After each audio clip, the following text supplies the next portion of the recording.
Hello viewers, thank you so much once again. This is the Big Talk. With me, Costa is your host, and we are bringing you another episode today. And our guest for today's show is Mr. Zikamai Bere, the Executive Director at Zim. And we want to have an appreciation of the state of human rights in Zimbabwe at the moment. Mr. Bere, I want you to meet our viewers. Thank you very much. Greetings, everyone. Thank you for inviting me. Good. So let's start by you giving us the overview of the human rights situation in Zimbabwe at the moment.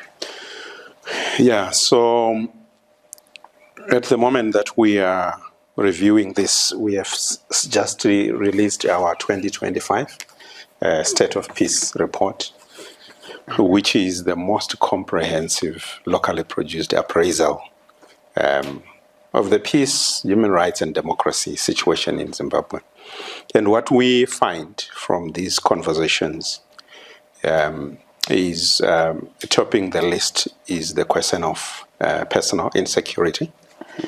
A lot of the people who responded in these conversations, about 74% of them say they have either witnessed violence or have been victims of violence. Now that's a shocking number because it means 7 in every 10 people are living in a state of insecurity. The second issue that comes out in that report is institutional mistrust, where we have conversations with citizens around the institutions that are supposed to provide security, and a lot of the citizens say they don't trust that those institutions are able to deliver security, and the reason mainly is corruption. They mention specifically law enforcement when we're speaking to our members in the communities. As you know, Zim is a grassroots movement, so in the communities very few people are most likely to trust state institutions. Now, seeing the dysfunctional of the personal security mechanism that's put in place, we also had a conversation with them. What about independent commissions? Do they provide any remedy? Sadly, not much.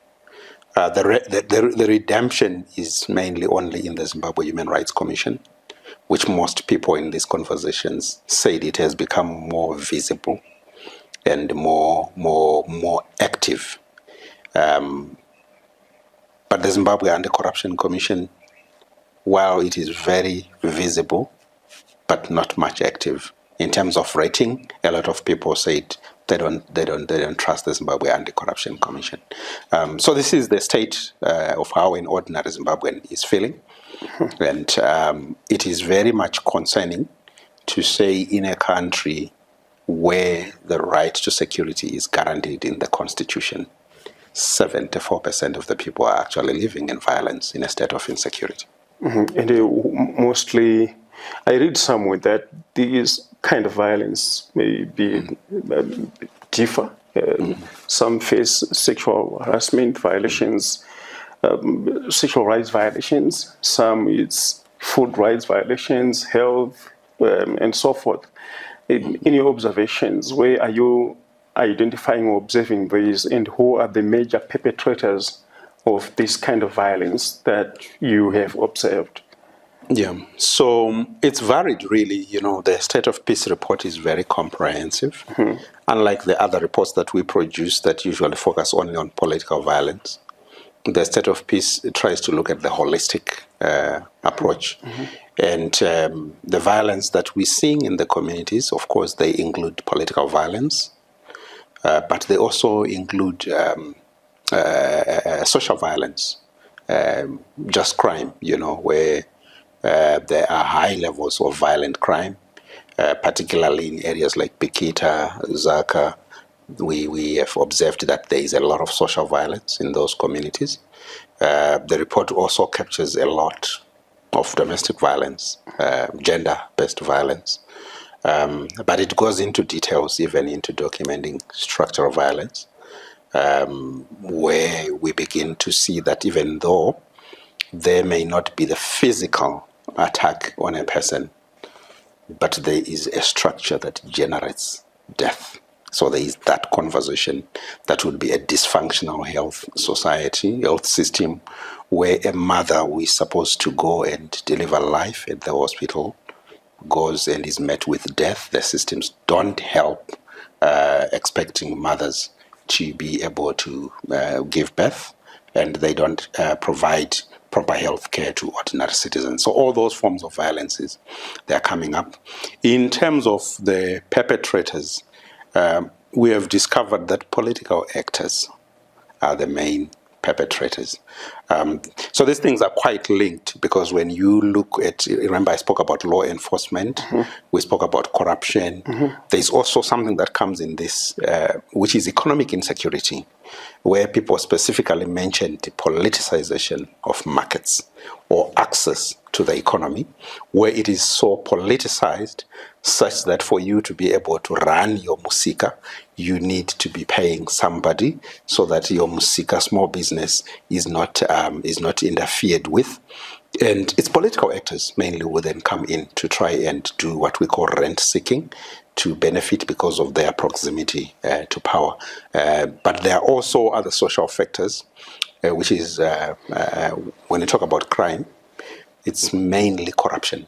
This is where the police don't investigate, even if they have received the reports from the citizens. But we've then realized that in cases that are politically motivated, the police want to wait for a political instruction before taking action. And where a matter, there is political will to get the matter resolved, the police usually act. But what we usually notice traditionally in this country is that usually political violence really take the center stage during election seasons. Yes. During campaigns and so forth, and mainly obviously involving the ruling party ZANU-PF and the opposition supporters and so on. So I just wanted you to clarify in terms of this political violence, what is motivating this kind of violence? What is exactly happening? Yeah. So at the time that we produce, so this is an annual report, and what we pick is that political violence is linked to major political events. So if you look at our analysis, you will see that political violence increased during the time when Zimbabwe was hosting the SADC summit. This is because, there were those allegations that people are planning to demonstrate. As a result, the full armor of the state was deployed in areas like Chitungwiza. We began to see mass arrests of people who were being accused of organizing demonstrations. And then it goes down a little bit. But now we have resolution number 1. Resolution number 1 of ZANU-PF, which speaks about the 2030 agenda, which is extending the tenure of the president to 2030. Now, the period that we are looking at, a lot of things happened. First was the decimation of the opposition, which took center stage with Nelson Chamisa finally announcing that he was no longer to be associated with an organization called CCC. So that was a decimation of the opposition, followed by the decimation of civil society, which comes in the space of the PVO Act. It's actually the Private Voluntary Organizations Amendment Act. The report that we produced before this one is called the State of Civic Space Report, did note that about 98% of civil society organizations would experience a negative effect of the PVO Act. The effect comes in varied forms, but mainly in self-censorship. It means organizations that usually document political violence now find it difficult to do so, because once the act becomes pronounced, we begin to see the gatekeepers in the communities. The State of Civic Space Report actually mentioned infiltration, obstruction, and disruption of activities.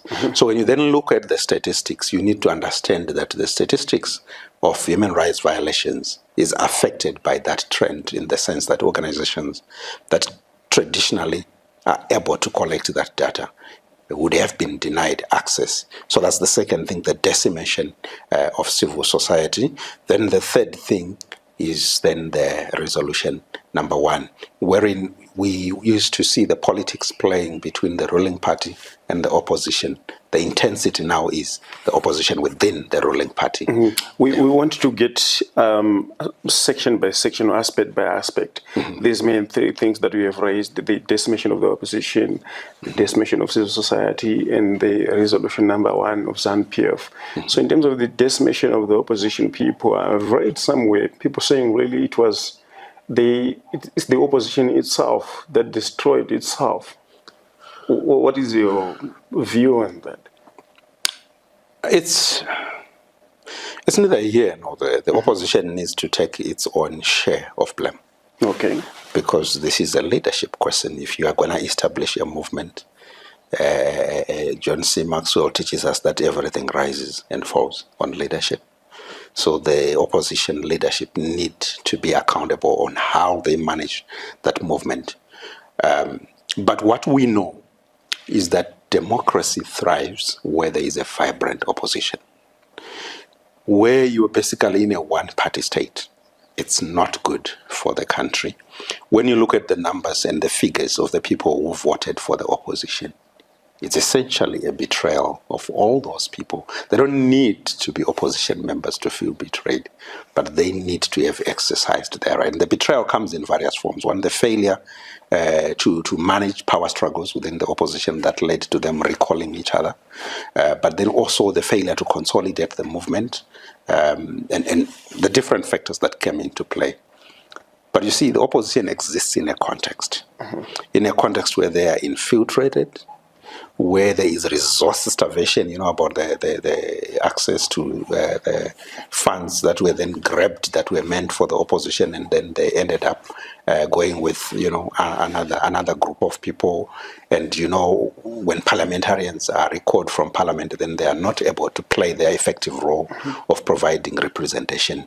And it's a context that does not allow democracy to thrive, that does not allow dissenting voices to be heard. It's a context where the right to demonstrate has basically been abolished, and it's a context, when you look at some of the reports that we have produced, the previous State of Peace report, we actually said it's a context where associating yourself with opposition politics is basically a death penalty. I asked you this because I'm very much alive to the fact of violence that we saw after the recalling of is it Mabvuku MP Mnyaradzi kufa kutizwe, and in that campaign of by-election, in that campaign we saw the killing of Pastor Messiah.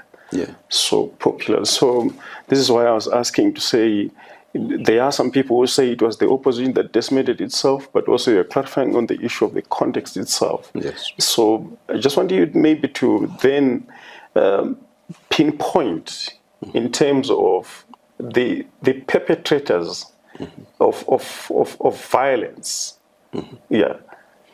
Yeah, so I think from the statistics, it is very clear that mainly political activists are the ones that have been involved in this kind of violence, like in the case that we are talking about, the murder of an opposition MP candidate, and the link... Supporter, rather. Yes, and the link between institutions that are supposed to provide security, up to now, not having arrested anyone in relationship to that. And that then creates a culture of impunity. In Shonandoya, not Mungandidi, right? It means it incentivizes continued recidivism. It incentivizes those who perpetrate violence to continue perpetrating violence. And that then creates the context wherein being associated with opposition politics is basically death penalty. But what would you have done differently? Perhaps you were the leader of the opposition within that context and circumstances of obviously the coming in of the Chalangu and recalling, and also the behavior of the courts in terms of how they, in a way, sustained his moves of pretty much taking over the party. So the context plays an important part. And speaking from a perspective of a human rights defender, I think the most important thing was to build the capacity of the judiciary to deliver justice. So basically what you had around the elections was a judicial atrocity, right? We don't just wait until the judge has made a pronouncement to say an atrocity is happening. The atrocity started when the judges received for $400,000 in cash loans before the elections, right? That ought to have raised, because it's basically purchasing the bench. Now, people would then not be surprised when judicial outcomes that ratify the will of a small ruling elite against the will of the millions. So starting there, they need to depoliticize institutions. So I spoke about the police, I spoke about the judiciary. What you will find in the 2025 State of Peace report is the role of political parties in democracy building. The State of Peace report holds no bars when it comes to that. Our political parties have become a breeding ground for the massacre of democracy, a breeding ground for violence. For example, you and I know about the succession politics within both the ruling party and the opposition. None of these groups in their history have experienced a peaceful transfer of power. It's Chimbomugots in and out. Now, if there is no deliberate effort by our political leaders to build internal democracy in their own political parties, how on earth do we expect them to deliver democracy in the nation? So I'm responding to the question, what would I do differently? And I don't think it's a recommendation only for the opposition, it's also a recommendation for the ruling party to say they need to invest in internal democracy building, right? So that their own political structures are able to become exemplary in terms of delivering democracy. If you then go into the State of Peace report, it even talks about them building structures for peace building. Because many communities, we were in Chivi where we launched this report, many communities say they only see political parties when they are campaigning. And once they come to campaign, then they become breeding ground for violence. Those structures must be converted to build peace and to build democracy. Institutions like the Herbert Chitepo School of Ideology should be known for democracy building, not brainwashing. Building the next generation of democratic leaders. The kind of tension, Costa, that you see in the run-up to every ZANU PF Congress is not encouraging for a nation that is looking for leadership. The kind of hate speech that the media begins to catch when that happens is not the kind that's going to bring hope to the nation. So that would be a key recommendation, and it comes straight from the State of Peace report. I want to make a follow-up, Mr. Biro. Yeah. Supposedly, would you think that even within the opposition, they would have a bit different of type of internal democracy, build their democracy internally very strong and so forth? Would you think there was something that could have stopped ZANU-PF or whoever is in charge of facilitating facilitating the decimation of the opposition as per the allegations?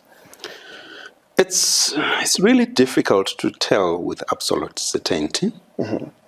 But what would be encouraging is to see that we've got within the leading political parties, so for example, a mechanism for conflict resolution. And it comes right from our State of Peace report. The Democracy Project, Costa, isn't an individual project. It's millions of Zimbabweans who you expect these projects to deliver. And democracy, the greatest injury to the democracy movement in Zimbabwe, what has costed this country more than anything else, is the inability of our political leaders to resolve conflict without violence. Whether you track the history of the ruling party or the history of the opposition, that comes out very strong in how the fragmentation, and both political parties have become victim to fragmentation. I mean, they say chakafukidza dzimba matenga, but when you take off that shell, you then begin to see that we're resting on fragile ground. So in as much as we may not be able to say a different outcome would have been achieved, but if we had seen vibrant tools for conflict transformation, resolving conflicts without violence, a clear succession policy, and we've seen that, it could give a glimmer of hope. Where we stand, a lot of the citizens that we spoke to in the State of Peace report, it's an era of darkness. Whether you look to the opposition, you don't see what you want to expect in the alternative. When you look in the ruling party, you don't see the kind of leadership that will deliver sustainable peace. One of the key recommendations there is a simple peace policy. Zimbabwe does not have a peace policy. What we have are fragmented approaches to peace. You've got the NPRC, which died in its sleep. Now you have the chiefs pretending to lead a Kukura Wundi initiative, and you have things that are here and there, but there is no consolidated approach to building peace for the country. So we are then not surprised when 74% of the people say they have either experienced violence or witnessed violence, because the leadership is not providing a conducive space for peace building. Well, what would be your advice to the opposition as a way forward from now? Well, that's, I think it's very important. I think we've had many of these conversations. It's very important that the opposition begins a dialogue process. With who? Among themselves. Okay. I know I spoke about the context, but like I said, everything rises and falls on leadership. If we come here, Costa, and the house is upside down, that's what we ask. So I think the recommendation is for the leadership of the opposition to rise to the occasion and find each other and rebuild their structures and reconnect with the communities. I'm not an opposition activist. I'm a human rights defender, and I am alert to the fact that millions of Zimbabweans voted for the opposition, and their voice needs to be heard. When you're driving towards the Parliament of Zimbabwe, you will meet a billboard from the new dispensation saying a new parliament. Now, what we call parliament is not the building at Mount Hamden. What we call parliament are the people's voices taking precedence in that room. So if you have millions of Zimbabweans who turned up to choose who they expect in that parliament, and those people were just recalled, and it's silence, and it's business as usual, that's a betrayal of the people.